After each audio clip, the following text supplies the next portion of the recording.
Hello everybody, welcome to the first video here on this channel, The Hawaiian Shirt Guy, where we're going to be talking about a lot of MMA stuff here on the channel, mostly MMA stuff. Maybe I'll get into like boxing or kickboxing if I ever decide to, get into those a little bit.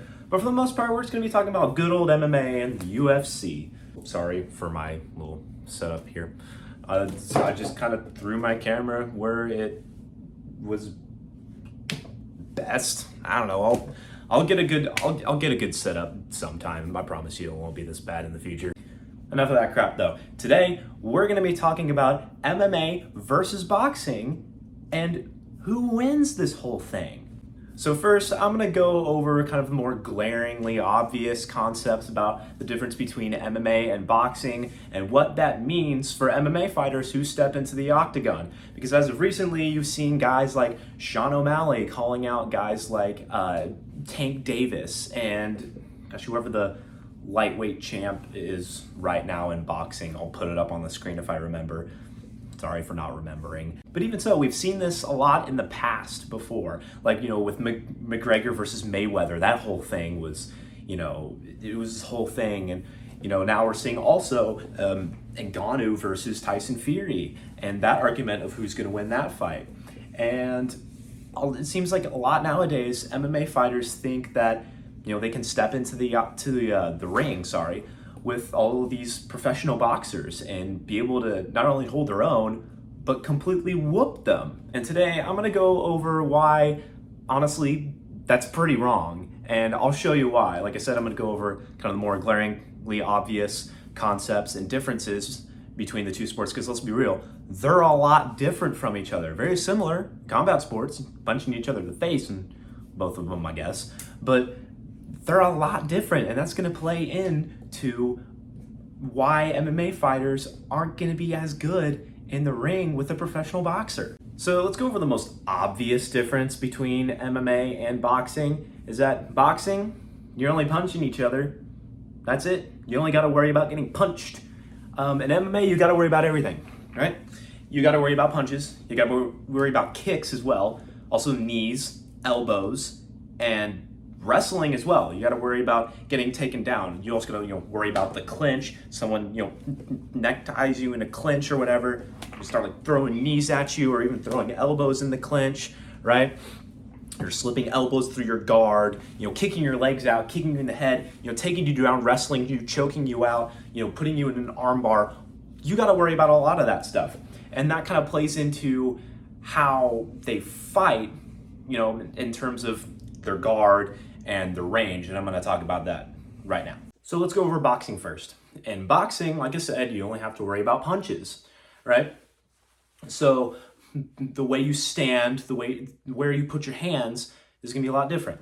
In boxing, you're able to see a lot of guys that can keep their hands up or keep their guard up all the time and pretty high. You don't see a lot of guys, with their hands here. You do see some boxers with their hands down low, and that works too. But more so in boxing than in MMA, you'll see people with higher guards, right? Keeping their guard up, right? And they're able to stand a lot closer to each other too, because they're only having to worry about getting punched, right?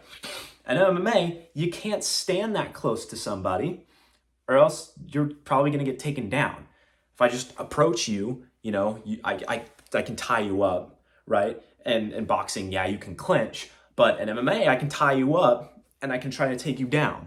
Or I can tie you up and I can throw elbows in the clinch. Or I can neck tie you, throw knees, right? You got to worry about a lot of that. So in MMA, you'll see a lot of guys standing more far apart from each other, right? Because yeah, like I said, not only do you have to worry about punches, you got to worry about kicks, knees, elbows, takedowns, all that stuff. Right? You also got to account for the range of kicks, right? If I get inside your range, my leg is going to reach farther than my hand. So maybe if you get a little too close to me, I might kick at you, try and get you away from me. So you're standing a little bit more far apart from each other. Right? In boxing, like I said, you can stand a lot more close to each other. Some guys, you almost see them almost head to head, exchanging blows and stuff like that. So that aspect is a lot different. So in MMA, you also can't just stand there with a high guard. I mean, Petr Yan kind of made it work a little bit, he's a really good boxer, and he's made that, guard work, until he ran into Merab Dvalishvili. If your hands are generally speaking, if your hands are all the way up here all the time, someone's probably going to take advantage of that and just like blast double leg you or something. If your hands aren't ready to stuff a takedown or to defend a takedown, then you're just gonna get sat on your butt the whole fight, or you can get choked out pretty early. If you run into a good wrestler who knows how to take you out, it's easy money for them. It's right there. If your hands are up all the time like this, it's just your legs are wide open and they're just gonna take you out. And that's not to say that MMA fighters don't box, right? They obviously do train boxing and all of their training camps and such in preparation for their fights, right? They know how to box, they know how to do all that stuff. And, whenever they're sparring, maybe they'll have just a boxing session, right? They're aware of all this stuff that, they're aware of the range differences between MMA and boxing. They're aware of all that. It's just, they're not as used to it on a daily basis as boxers are, right? Boxers do it all the time and they're really good at it. And that's the other thing, is that boxers do this crap all the time. MMA fighters usually just do it in training, a little bit, mixed in with their, kickboxing training or their grappling training or whatever, right? And that kind of leads me into the main point, really, and kind of a pretty simple answer as to why MMA fighters don't do as well in the boxing ring. It's because boxers are just better at boxing than MMA fighters. Now, a lot of people forget this. Boxers are only boxers. They only train punches, which means they're a lot freaking better at punching than MMA fighters are. Are there some amazing punchers and boxers in MMA? Yes, there are. Petr Yan's a great example of, boxing and MMA. I know Jose Aldo's more of kind of like a Muay Thai kickboxer example, but honestly, his boxing is real crisp, and we have strikers like Conor McGregor, one of the best strikers to come out of MMA. Say what you will about him today, he's not the best today, but back when he was in featherweight, just running through the division, he was just piecing everybody up with his hands, and that sniper left hand of his, it was amazing to watch. But at the end of the day, boxers are just better at throwing hands than MMA fighters, because MMA fighters have to do everything. They have to train everything. Not only do they have to train punches, they have to train kicks, they have to train wrestling, they have to train, wrestling defense, and, maybe they also have to work on their clinching or wall wrestling. They'll also throw elbows and knees in there, right? Yes, they do train punches, but not as much as boxers do, because MMA fighters also have to make time for everything else, right? Because if an MMA fighter only trained punches and went and tried to fight in MMA fights, they get ran over, they get ran through, If they don't have the other skills developed, they're probably going to get ran through. And like I said, there are amazing strikers in MMA, but how many of them have really... Why is my cat growling? But how many of them have succeeded well outside of the MMA world when they go into boxing, right? I know that there are, retired fighters who haven't done so well. I mean, Anderson Silva, amazing striker, kind of is meh in boxing right now. But then again, it was after he retired in MMA, so I think we can kind of exclude that one, right? But even when Conor McGregor went to go box Mayweather, that was a prime Conor McGregor. He had amazing striking back then. One of the most unique and talented strikers MMA's ever seen. And he went over to box Mayweather, kind of lost that fight. And he lost that fight pretty dang decisively, obviously. I mean, he was stopped in the 11th round, but yeah, he didn't do so hot against Mayweather. And honestly, Mayweather kind of messed around with him a little bit, kind of made him look silly. Props to Conor for going to box McGregor, I get. Sorry, props to McGregor for going to box Mayweather, I guess. But McGregor wasn't really he didn't really have a chance to win, let's be honest. And speaking of McGregor Mayweather, cats, chill, goodness. Yeah, speaking of, we're seeing a very similar thing with O'Malley and calling out, Tank Davis, and then also calling out, the boxing lightweight champion. And I think it's, if they ever do box, it's going to be the same story as McGregor Mayweather. Sean O'Malley keeps talking to him like he's gonna run through him, and like he's gonna take their title from him or make them look silly. And I just don't think that's the case. And kind of same thing with Ngannou versus Tyson Fury. Ngannou has very powerful hands. He's probably the hardest hitter the UFC's ever seen, right? Or maybe even MMA in general has ever seen. He hits like a truck. And he is also a good boxer too, right? He made those improvements between the first Stipe fight and the second Stipe fight, and he just completely ran through Miocic, right?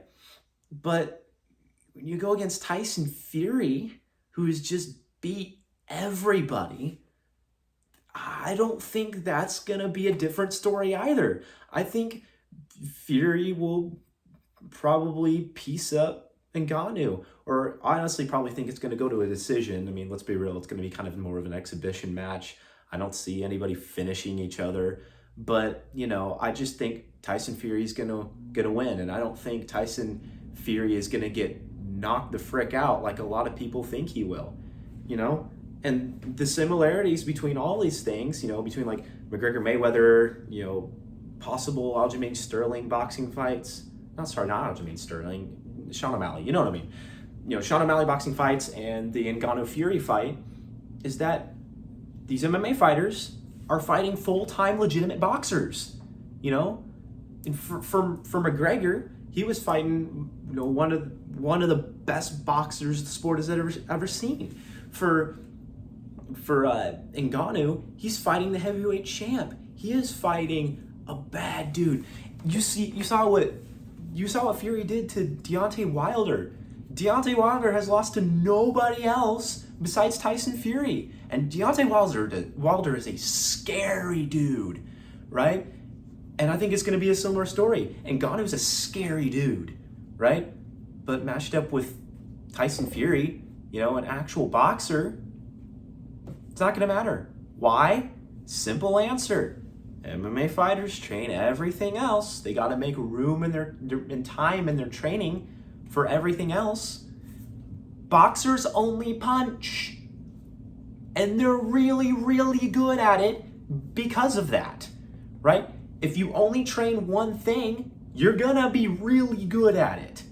If you train everything, it's kind of like a jack of all trades, master of not really much, not master of none kind of thing, Some MMA fighters have really good hands, right? Aljamain Sterling has really good hands.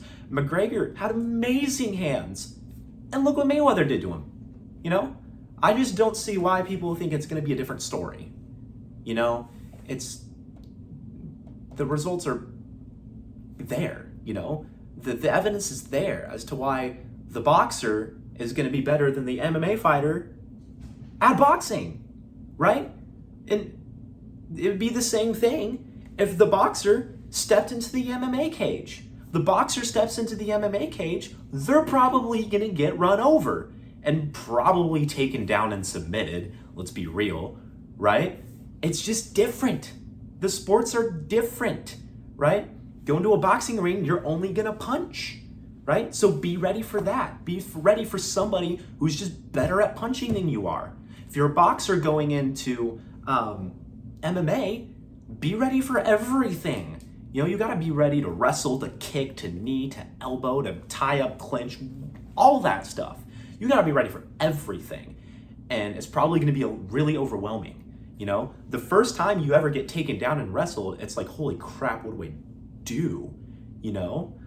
So I just don't see why, people think that, these MMA fighters are just going to be able to truck through boxers like that. It's just not how that works. And I know that was kind of an all over the place video. I'm gonna be Katniss, what are you doing? My cat is rubbing up against my camera stand, and I don't know why.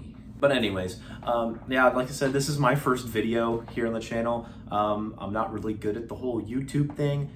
I didn't write a script before making this video, and that was probably a mistake, but I'll get better at this in the future. And, you know, in the future, if you guys want me to make a better or revised version of this video, let me know. Tell me in the comments down below. And don't be afraid to tell me how much I suck, because any feedback can help me improve, really. So thank you all for watching, and be sure to subscribe, like, comment down below, share this video, all that fancy jazz, and I'll see you next time. Peace. For reference, here's my kitty. She is so cute.